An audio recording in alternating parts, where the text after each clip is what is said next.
Silakan duduk. Shalom. Ya, ini kayaknya keras saya ya. Saya pikir ini orangnya cuma 2 atau 3. Shalom. Shalom. Nah, gitu saudara. Jadi kalau kita berkata shalom itu sesuai dengan orang yang ada dalam ruangan ini. Ya, kalau orang nonton sepak bola, dia nggak disuruh tapi sorak-sorak. Nah ini kita harus melebihi daripada orang dunia. Amin. Karena kita dipilih, dipanggil itu berbeda dengan orang dunia. Ya, itu harus kita pahami, saudara kekasih dalam Tuhan. Baik, ya kita tidak berlama-lama. Ya, saya tidak perlu kenalan. Ya, Bapak Ibu kekasih sudah sangat menggentingkan. Ya, kita harus semakin mempersiapkan diri. Ya, kenapa saya katakan gini, Bapak Ibu kekasih? Karena setiap kita manusia di kolong langit ini, kita tidak akan pernah tahu kapan saatnya akan tiba. Ya, ini saya harus berikan dulu ya. Itu coba kita lihat dulu di dalam Matius pasal 25:13. Ini sebagai firman pengantar Bapak Ibu, nanti kita akan masuk dalam pembahasannya. Ya, Matius pasal 25 ayat 13. Sudah dapat? Iya. Ya, sudah dapat di sini ya. Ya, itu. Ayo kita baca sama-sama supaya kata pengantar ini boleh kita resapi renungkan. Sebagaimana saya sudah katakan awal tadi, tidak usah memikirkan penghidupan ini. Ya, kita harus lihat ayat ini. 1, 2, 3. Karena itu berjaga-jagalah, sebab kamu tidak tahu akan hari maupun akan saatnya. Amin. Ya.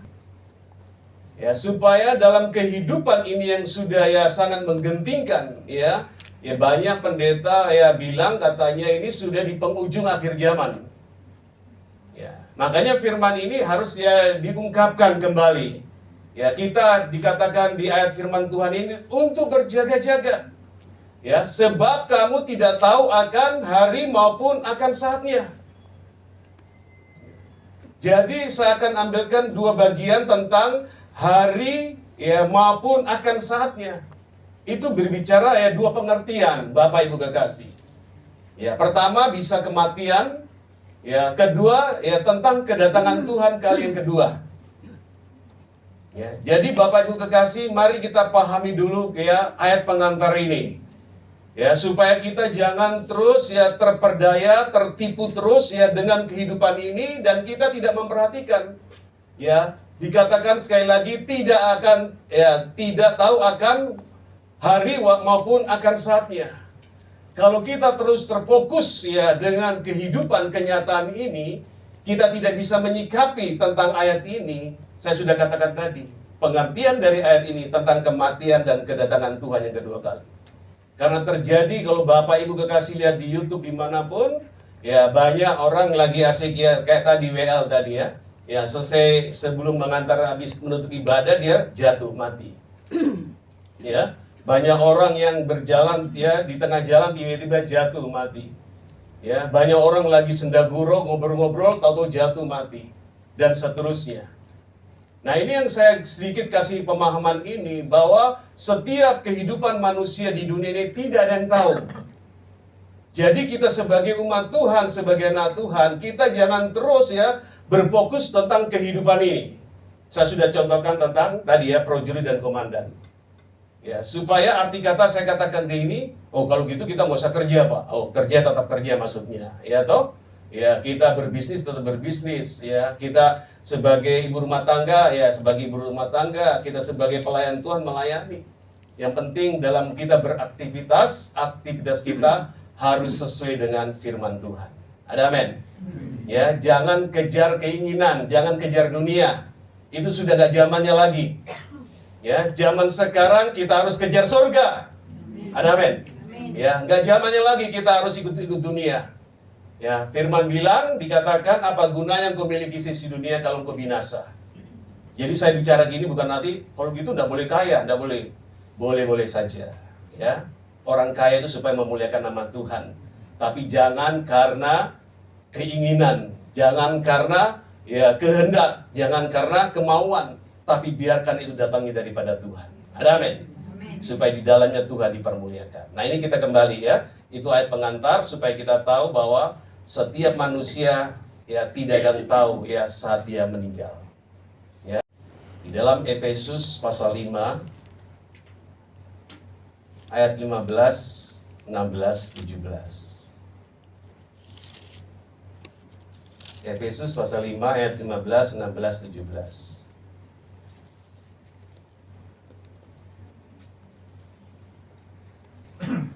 Kita akan baca bersama-sama. Saya minta kita bangkit berdiri menghormati firman Tuhan. Haleluya. Ya, saya sengaja buat ibu gitu supaya jangan ada yang ngantuk.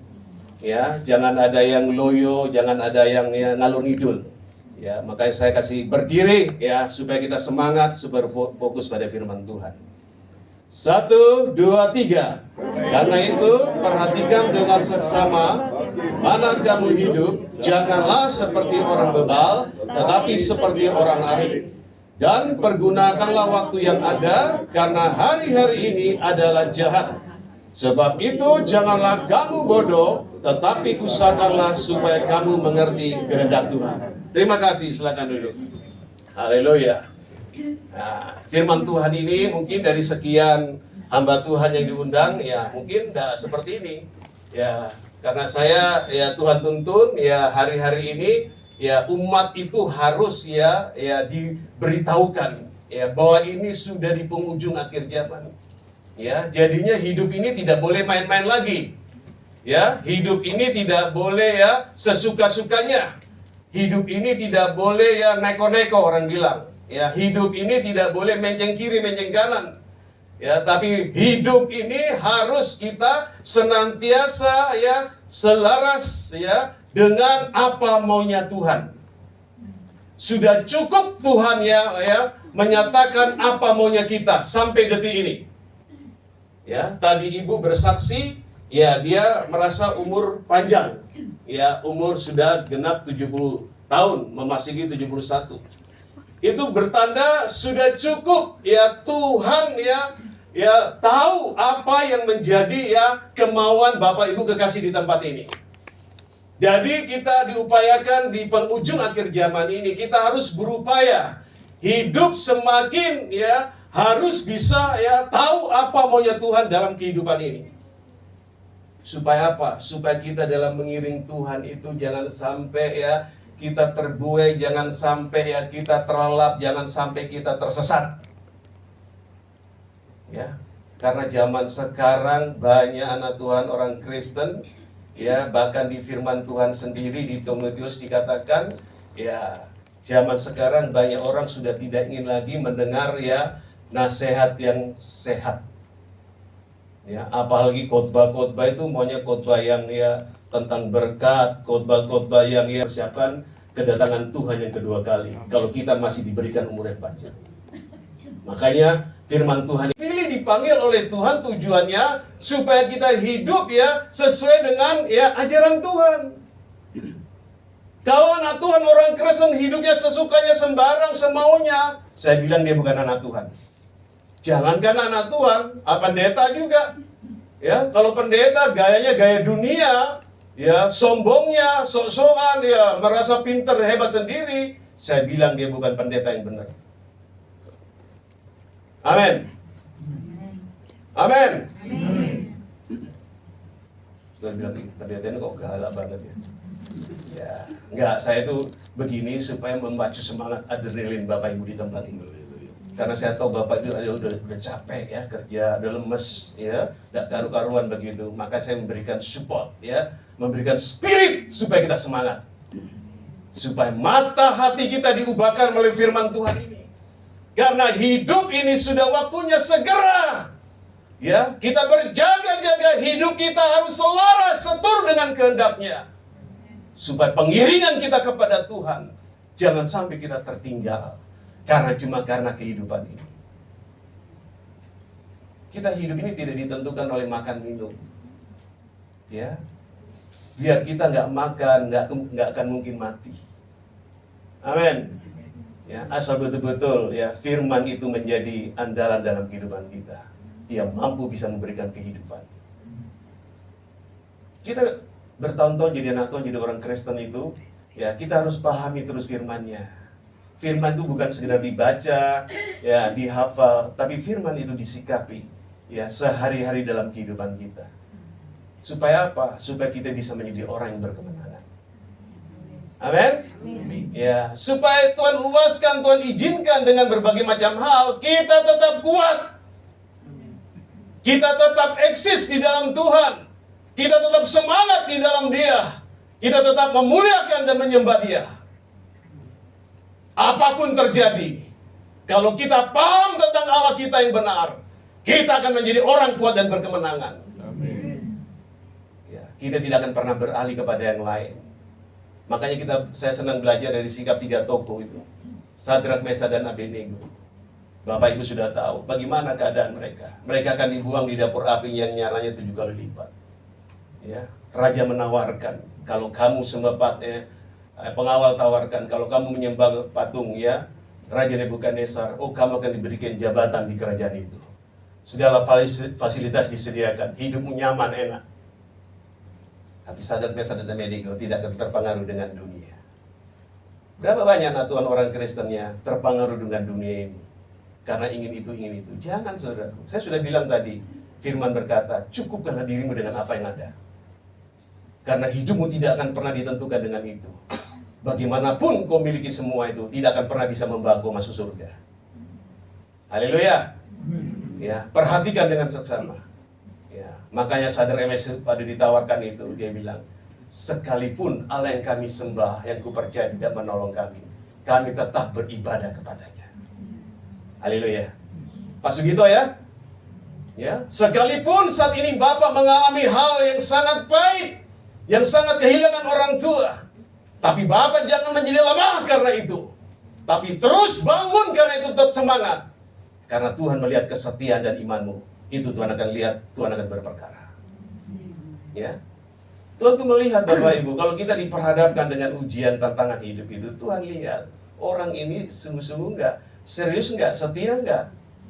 Karena Tuhan udah bilang dari firman, engkau boleh jatuh dengan berbagai macam pencobaan. Haleluya. Tapi engkau tidak akan sampai tergeletak. Tapi tangan Tuhan akan memberikan kemenangan. Amin. Jadi apapun yang kita terjadi, yang kita alami dalam hidup ya, Bapak Ibu, kita jangan pernah kecewa. Jangan pernah kita bersedih, menangis, meratapi. Tidak perlu. Karena Tuhan sudah bilang, ya, engkau tidak sampai tergeletak. Tapi tangan Tuhan akan memberikan kemenangan bagi kita. Maka kita kembali pada ayat firman Tuhan ini. Maaf, saya khotbahnya 3 jam, boleh ya? Ya. Karena saya ini kadang-kadang suka penginjilan ke luar daerah, saudaraku ya, penginjilan. Ya, makanya gaya saya itu mau di luar, mau di dalam, tetap begini, saudara. Nggak akan pernah berubah. Mau banyak orang, mau sedikit orang, suara saya tetap begini. Ya, bisa saya bilang, Pak, suaranya agak dikecilin gitu loh. Oh, gini. Enggak peduli. Ya, mau besar kecil, yang penting dengar ya. Ya, supaya kupingnya itu ya nancap gitu ya, enggak masuk kiri kanan tapi masuk ke hati. Ya, kembali lagi. Jadi mari Bapak Ibu kekasih ya, kenapa dikatakan ya untuk kita semakin terus berupaya memperhatikan kehidupan kita ini. Kayak saya sudah bilang tadi, saya akan bertanya buat kita di sini, siapa di sini yang mau masuk surga? Tuhan sanggup bisa rubah itu. Bagimu tidak mungkin. Hari ini Tuhan mampu bisa mengubah. Asal engkau sesuai dengan jalan firman-Nya. Apa yang sudah disabdakan, direnungkan dan dilapai Ibu. Saya izin buat Ibu. Saya rindu ingin mendoakan bagi Bapak Ibu yang betul-betul ingin mau didoakan. Tuhan akan menyatakan bahwa benar pada saat ini karena apa yang terjadi dalam hidupmu, supaya Tuhan ingin memulihkan keadaanmu hari ini. Mari, siapa yang mau didoakan maju? Haleluya. Saya izin Ibu ya, saya ingin berdoa. Saya undang ke depan yang mau didoakan, maju ke depan. Jangan kau merasa sungkan, jangan kau merasa malu. Jangan kau merasa lihat di sekitarmu, karena di sekitarmu tidak akan pernah bisa menolong kau.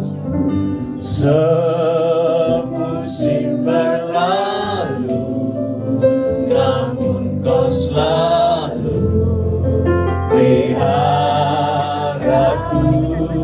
Amin. Kasih dan dan setiamu tak pernah layu di hidupku.